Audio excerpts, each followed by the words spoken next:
Tony Farrell, and I used to work for South Yorkshire Police up until 2010, July, as the Principal Intelligence Analyst. And I suppose I'm infamous now for being dismissed from the police, and I'm in a reasonably high-profile employment tribunal case with them for the dismissal, which I claim is unfair. Okay, and why were you dismissed? Well, I held a belief that they said was incompatible, but there's a lot more to it than that. Basically, I made a stance at work regarding an assignment I was doing. The assignment concerned a strategic threat, and the threat in particular concerned the domain of counter-terrorism. And what caused me a problem was that I was expected to go along with a government narrative which said that the threat was coming from Islamic terrorism, and I made a stance against that because without seeing proofs I wasn't prepared to say that when I thought there was a more sinister threat around, and that was coming from, sadly, internal tyranny. And I say that on the basis of issues like 9/11 and the London bombings on July the 7th, 2005. And our wars in Afghanistan and Iraq. So I saw the threat as something quite different from what the government narrative wanted me to say was the main threat, and what my employers, so the Yorkshire Police senior managers, wanted me to say. And can you give us some examples how you came to those conclusions? Yes, it was funny really, because in the course of having this assignment to do, which is a strategic threat, and what's more, it was a little bit different from a strategic threat in as much as it was a simplified model of threat.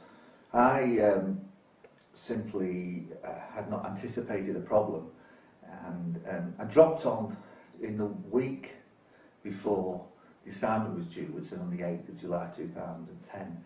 I came across information on the internet all of a sudden, quite by accident, at home, which alerted me to the possibility that 9/11 was an inside job.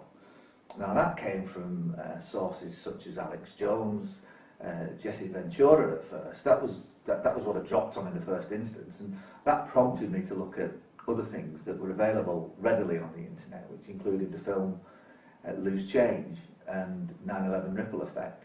And having sat through and watched those, I was prompted to try and read a little bit more about it. And it wasn't difficult to come to the conclusion almost immediately that something was radically wrong with the government's narrative, the US government's narrative on 9/11.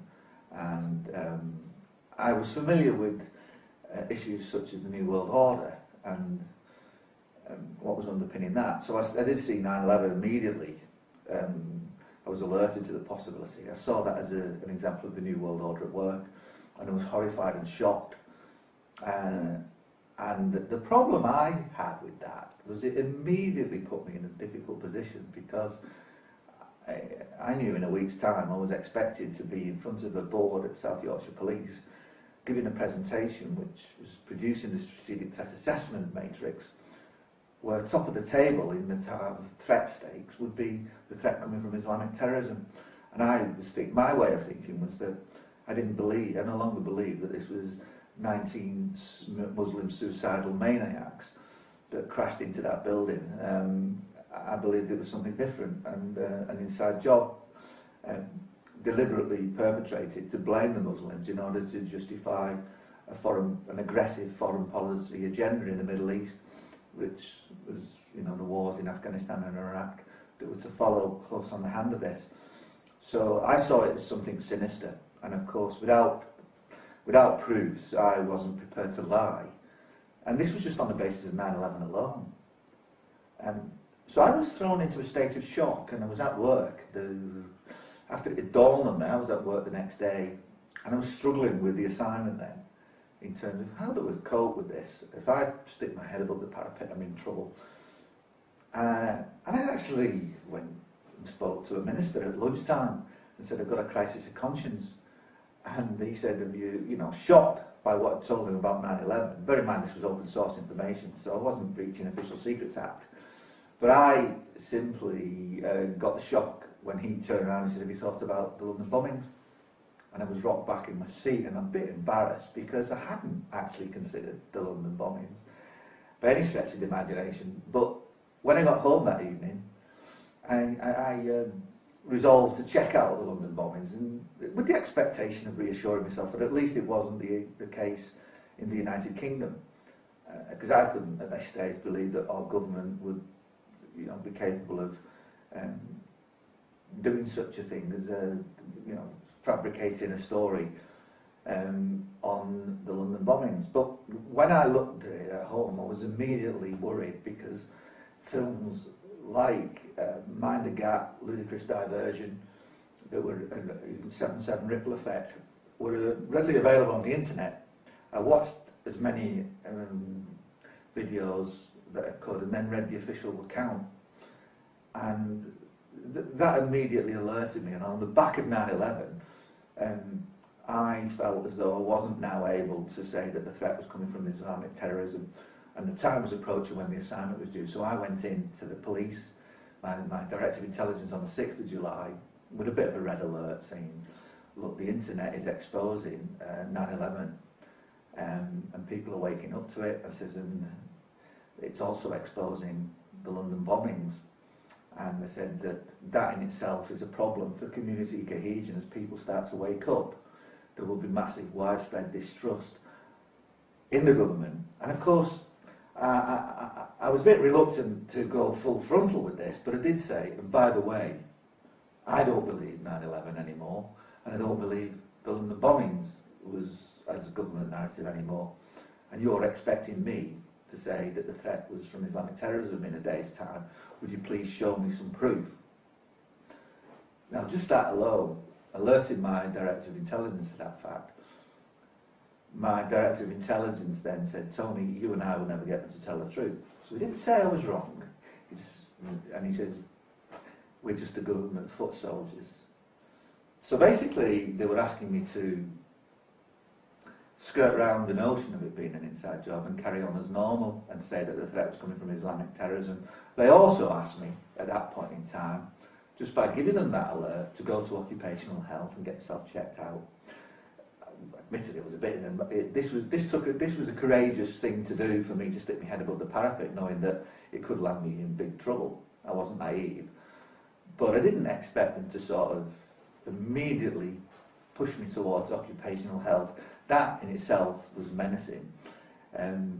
And at this stage, on the 6th of July, they were still hoping to persuade me to go along with them with what I now consider to be a lie, and ignore and turn a blind eye to my own findings, albeit these findings were outside of work. So that was the situation, and they wrapped me up in cotton socks on the 7th of July. Looked at my assignments to make sure I was in a position to deliver at the board meeting the next day. And I was, because I'd done all the scoring of these matrices. At the time, I'd scored it up in the belief that the threat was indeed coming from Islamic terrorism, because I believed the government rhetoric. So I'd accepted that initially as the truth, and nothing but the truth. And nothing that was coming to me by my special branch analysts that would give me sanitised reports ever differed from the government narrative.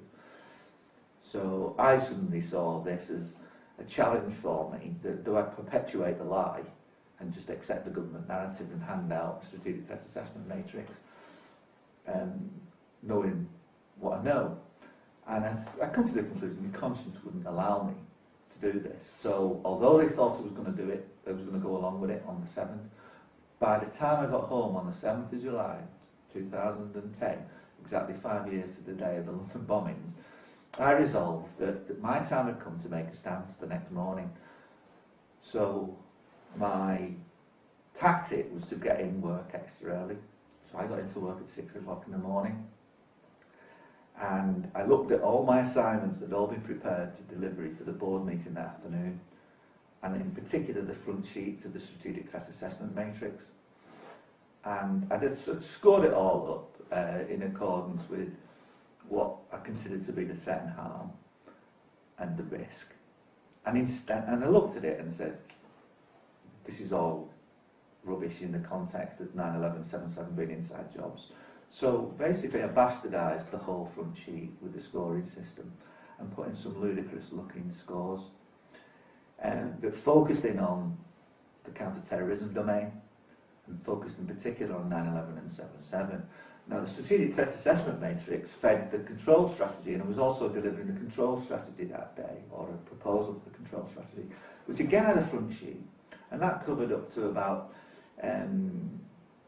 16 or so domains and themes that the force would focus on for the year. And behind these themes would be aims and objectives and rationale why it was a priority. And instead of actually showing them that front sheet that I'd prepared, again I bastardised that and crossed that out. And this would have things like how we'd tackle burglary dwelling, how we'd tackle public protection issues such as child abuse, how we'd tackle high volume crime as well as counter-terrorism.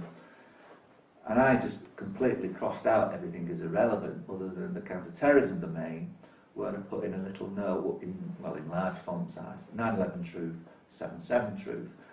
And when the boss comes in at 7 o'clock in the morning, I knocked on his door and said, do you want to have a quick look at the control strategy for the day and the strategic threat assessment matrix? Now the boss hadn't seen my preparation for this. It was another manager who'd checked me out the previous day. And I thrust it in front of his nose. And he got the shock of his life, basically, when he saw my ludicrous-looking scoring sheet, the threat assessment, and my proposal for the force control strategy that afternoon. And he immediately cottoned on that what I was doing was making a stance, and he wasn't going to change my mind. And although he says, look, again he said, you and I will never get into change, and we're just a government foot soldiers. But he realised that I was making a stance, and that this now was going to derail the board meeting that afternoon. And by this time, some of the fear had gone, and I decided, and he decided to send me home and asked me to produce a report to explain the situation, in particular explain my stance. What he didn't want, and he made clear, was he didn't want my analysis as to why I thought 9/11 and 7/7 were an inside job. He just wanted me to explain why I felt compelled to do what I did and not deliver at the Intelligence Strategy Management Board, which was the board meeting. So off I went home and prepared a report over the weekend and took the report in. Now, I entitled the report A Rich Picture of an Ignoble Lie, and the rich picture referred to the government's counter-terrorism strategy. And rich picture involved collecting information, intelligence, primarily targeting on the Muslim community as a result of the government's narrative on the terror threat, which was from Islamic extremism. And I saw that now as a putrid strategy already, because it was based on what? The falsehood behind the narrative of the London bombings and 9/11. And so I saw this now as demonising the Muslim communities. And South Yorkshire Police has a Muslim community, both in Rotherham and Sheffield. And therefore I felt it was my duty, and my conscience wouldn't allow me to do anything else other than to make that stance. And I didn't pull any punches in this report. I said, I'm a principal intelligence analyst, not a spin doctor. I'm not your Alistair Campbell. A principal analyst is there to objectively analyse. You asked me to do analysis, and my analysis is that the threat seems to be coming more from internal tyranny in the counter-terrorism domain. And to this day, 18 months later, I've not come across anything that would lead to me believe I was foolish to do that. So although I've lost my job through making that stance, I'm more convinced than ever that I was right. I've done a lot more research behind it now. In a way, I was hoping I could be proved wrong, because the implications of what I'm saying here, 9/11, 7/7, inside job, well, people are working up in the country, but it's been a massive cover-up, and remains so both in America and in the United Kingdom, by our politicians, by our police service. The institutional denial that I've experienced, both within my own police force, South Yorkshire Police. Bear in mind, I'd worked for South Yorkshire Police with an exemplary record for 17 years. That institutional denial is a concern, and you see in more, standing back and taking a look at all this, you see numerous miscarriages of justice. The introduction of draconian terrorist laws, such as the Inquiries Act in 2005 and the Terrorism Act of 2006. You see in the erosion of civil liberties, and you see numerous miscarriages of justice. Not just in the fact that within the London bombings they never had a proper inquiry, they never had post-mortems, but we had subsequent related issues. The Kingston trial were 3 collaborators, so-called collaborators of these so-called alleged bombers that I believe were actually set up as patsies. But these bombers that had never been proven guilty, these suicidal bombers that had never been proven guilty in a suicide in a court of law, had 3 collaborators that were charged and tried, but on 2 separate occasions found not guilty. Now all of that meant, as far as I was concerned, that looking back, that the terror threat is perpetrated by our government to heighten the fear in the public, to allow the government to bring in these draconian measures and to divide the country so that people are fearful of the Muslim communities and is the threat coming from young Islamic jihadists. And the case in point here, I think, the most telling programme since is the BBC programme Generation Jihad, that shows young jihadists and a number of case studies in a terrible light that is simply not balanced and is blatant propaganda. And when I see Sir Norman Bettison, the former Chief Constable of West Yorkshire, talking about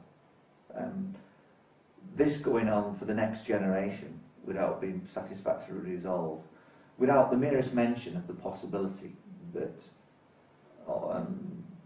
the real underlying problem here is that the London bombings were not committed by 4 terrorists who were Muslim from Beeston and Aylesbury. In fact, they were committed by our intelligence services with full complicity by our Prime Minister then, and probably involvement with Mossad. That, when we look at what Tony Blair did straight away, this has all the hallmarks. This was done in the name of Islam, and Jack Straw saying this has all the hallmarks of Al-Qaeda. I'm sorry, when you can take a good look at this with your intelligence hat on, intelligence analysis hat on, this has all the hallmarks of an inside job. And you can do this reasonably scientifically, because you can list all the facts, not just at the time, but from the later hearing, the Lady Justice Hallett inquiry. And these are facts. And the way my approach would simply be, of all these 1,001 facts that are available, do these facts, when you look at them and stand back, point more towards a conceptual model that this is an inside job, or that the government are telling the truth? And on so many occasions, I'm afraid, it points towards the government narrative is untruthful. Now, if the government narrative is untruthful in so many areas, then the government have got something very serious to hide. And when the normal course of justice is not followed, so we've never had a hearing to establish guilt, we didn't have post-mortems. The Lady Justice Hallett inquiry revealed information and models about the carriages and the number 30 bus, which, when upon analysis, simply did nothing to confirm the government narrative. On the contrary, it contradicted it. But it wasn't evaluated properly within the Lady Justice Hallett inquiry. There was no scope within the terms of reference and within the hearing that unfolded for any critical evaluation of what was been presented. So everything was been presented as unvarnished truth, without a critical eye, but close examination of these exhibits that were shown, the models of these carriages and the witness statements, it simply didn't add up.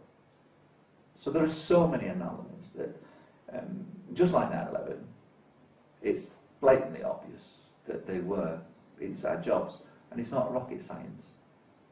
So, in that wider context, 18 months down the line, I definitely see there's a new world order at work and a massive cover-up by our government. And the problem is there's only one politician, to the best of my knowledge, that's spoken out against either of these two attacks, and that was Michael Meacher. So Michael Meacher did at once upon a time stick his head above the parapet, but it wasn't long before he's been quietened, and he won't speak out about 9/11 in spite of it being so obvious. And why is that? Well, these people running our country, running this global elite, are immensely powerful people, and I think there's fear.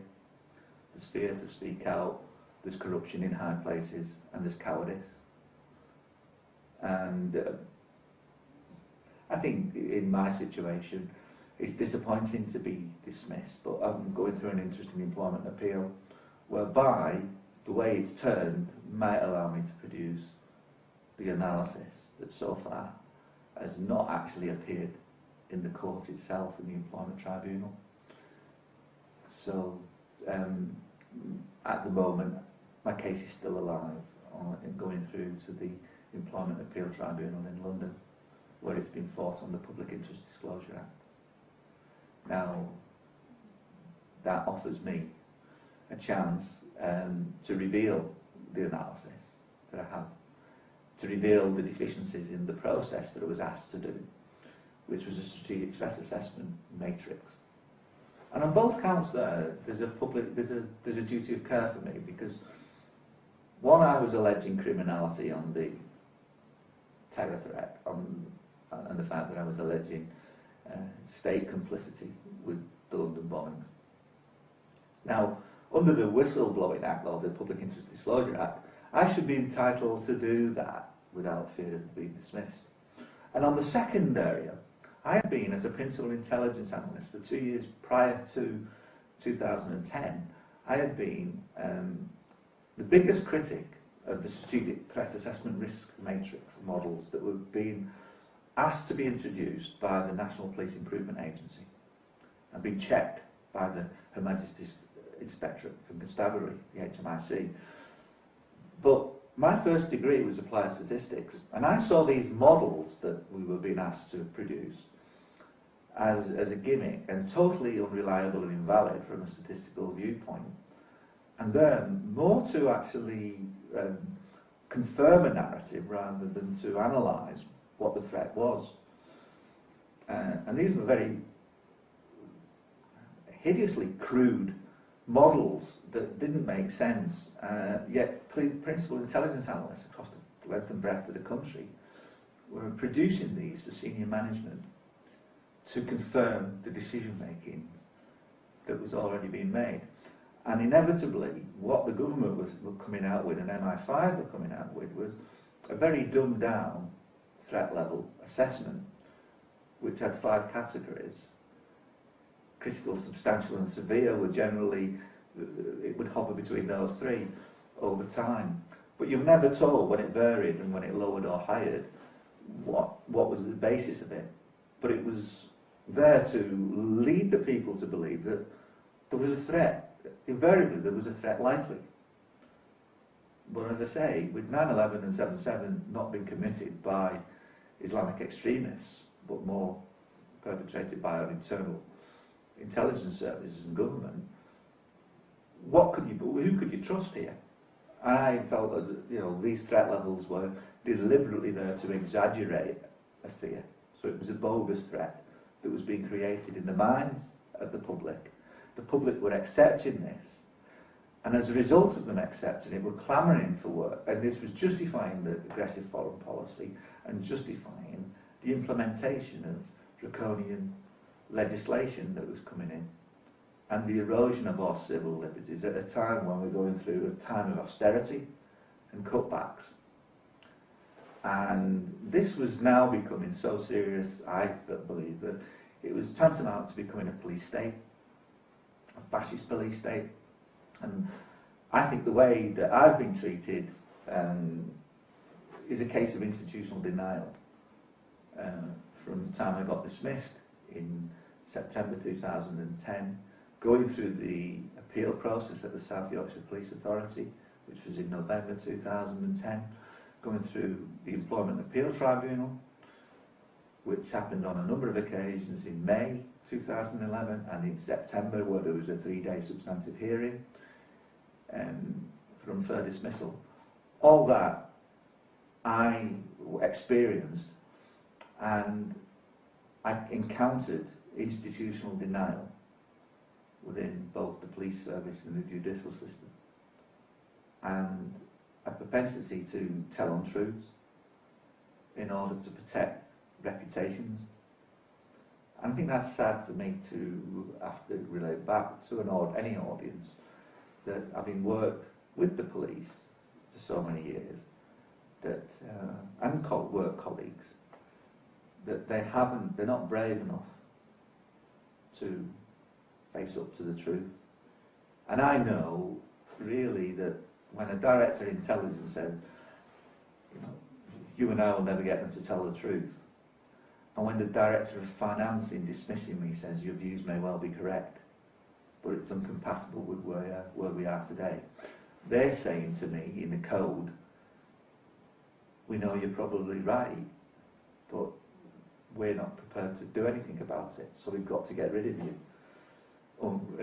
They may well not have wanted to get rid of me, but there is an issue there as to, if I was making a protected disclosure, they had a duty to investigate. And they're on record in this employment tribunal of holding their hands up and saying, no, we didn't investigate Mr. Farrell's analysis. So I think there's a potential that the case could be won. And if it is won, then it could be highly embarrassing, because questions will be asked and analysis will be allowed. And although this won't be a criminal court, it will be an employment appeal hearing tribunal, it could still be exceptionally embarrassing for senior statesmen in the United Kingdom and senior police officers. Do you think that case will encourage other officers to come forward like you have? Or?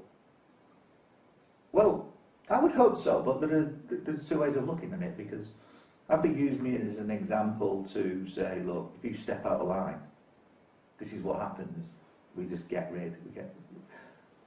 We have him out of the way, and they dismissed me very quickly. And this was after an exemplary record with no allegation of any misconduct. They just got rid. Now, does that scare other people off from doing this? Well, I've become quite vocal in the truth movement. I've lost all fear, so I speak out against this. And what I have noticed is that police officers are increasingly coming up to me, shaking my hands and saying, Tony, we know you're right. You're doing a grand job. What do we do about this? And they tell me tales about some of the things where they know they should be doing something about it, but it's not been addressed properly within senior places in the police. So they're concerned. So there is an increasing body of police officers who are concerned with what's going on across the board within the police service. And so I think by the same token, so me making this stance and actually falling and getting the sack, but taking it through what is a reasonably high profile appeal employment tribunal that is still alive and kicking, I hope that will encourage other people within the police service. I hope it will encourage other principal intelligence analysts and other intelligence analysts to challenge in my own function, and it is an important function that should be objective. They're not there as spin doctors, I've already said. They're there to provide analysis that gets us primarily to the truth. That should be the purpose of analysis. Not to court favour, not to side with one thing as opposed to another. Simply to provide analysis on the facts. And when it ceases to become that, as it did in my particular case, then we haven't got intelligence analysts. We've got spin doctors, and we've got the beginnings of a police state. So these are non-trivial issues.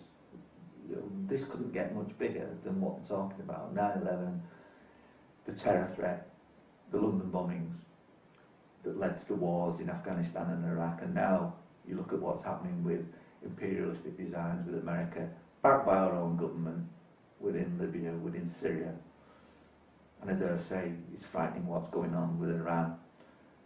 And all this was foretold before 9/11 by the neocons in America. We look to Zbigniew Brzezinski and his grand chessboard. We look to the Project for the New American Century, where they were planning a catastrophic event that would engage the American people in such a way that they would agree to and support an aggressive foreign policy agenda in the Middle East. And 9/11 was your new Pearl Harbor, where the people supported the war on terror at first and were blind to the obvious. And it's worked a treat. So even 11 years on, the American people, even if they are alert to the possibility, are not challenging their government in sufficiently stern terms to get to the bottom of the issue. Just like they still haven't done that nearly 50 years on from the JFK assassination. And there is a movement within the United Kingdom that calls for an independent inquiry for the London bombings. But it falls on deaf ears, and it doesn't seem to be getting anywhere. And you haven't got a single politician speaking out against the London bombings. And yet, when you stand back and look at the evidence and analyse it properly, it all points to an inside job. And it's inconceivable that politicians aren't aware of that possibility, but they're not prepared to look into it. They're completely turning a blind eye, and that's serious. And how we break through that, so that the pressure turns on politicians to do something about this, when the public remain blind by and large, is quite a challenge. But it's an incredibly important challenge, because we can't allow the government to perpetuate this divisive policy which is leading to alienation, it's leading to hatred, and it's done in such a way that people from one faith are fearful of another, and it's all exaggerated. And we have got in England, in the United Kingdom, we've got right-wing groups such as the British National Party, we've got the English Defence League, pitted against the United Against Fascism, and we at the other end of the extreme, we do see on the streets extreme jihadists. But often when they're shouting, we see an impotent police force, police service, unwilling to arrest, almost allowing it to happen. And yet, anybody dare so much speak out, a Muslim dare so much speak out about, and the mere suggestion of 9/11, 7/7 being inside jobs, they may well treat differently. And I think in the United Kingdom now there's a great fear of what's happening, and that I think there's probably three categories of people. Those that are actually evil themselves, those that are alert to the possibility but are cowardly and don't say anything, those that simply are too plugged in to the drug, the television, and simply haven't got a clue, because they're blissfully unaware of anything other than what the mainstream media tell you. And those that really do know the truth and are willing to put their head above the parapet and fight for it. But those at the moment in our country are in the tiny minority, and where we've got state people, state persons that really matter, we've got the precious few that have the courage to speak out about the corruption in high places and speak out against the obvious lies that have occurred with the London bombings. What's your message for those people with the courage to speak up? I think let's start with the police service, because I'm most familiar with that. I think that my own profession, Analyst, should certainly start to create waves and under no circumstance compromise their value system. So if they're placed in a position where they're forced to or expected to say the threat comes based on government rhetoric when they know it should be otherwise, that they have the courage to make a stance in a similar way. They can't keep sacking analysts if they do that. They've got to take note. At the same token, we've got senior, very well paid ACPO, Association of Chief Police Officers, who will be alert to 9/11 and 7/7. And they have a voice and they have an obligation and a duty of care to speak up when they see evil. And I think the police service should follow the mantra, their own mantra. I mean, for instance, in my force, when I joined the service, I was quite encouraged because the mantra that I was familiar with at the time was justice with courage. And I liked that mantra. But they sacked me for showing courage when I saw injustice. So they weren't walking the talk. And I think that's what's necessary. In fact, I'm reminded from Edmund Burke in 1774, the only thing necessary for the triumph of evil is for good men to do nothing. So the message, succinctly put, is to do something and speak out.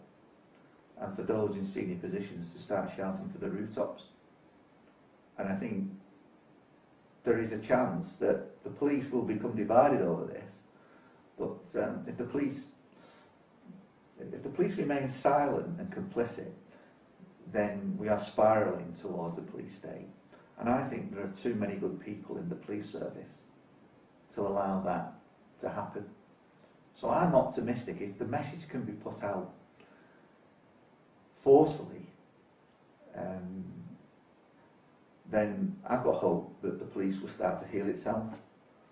But I think it's rather likely to come from a bottom-up approach, because I'm beginning to lose a little bit of faith in the leadership across the police service at the moment.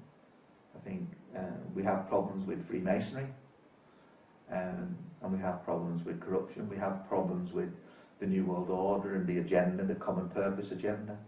So they are, as my Director of Intelligence eloquently put, merely the government foot soldiers. Well, they're not, they're public servants, and they have a duty to the public, and a duty to honour their oath as they signed up as police officers. And that oath means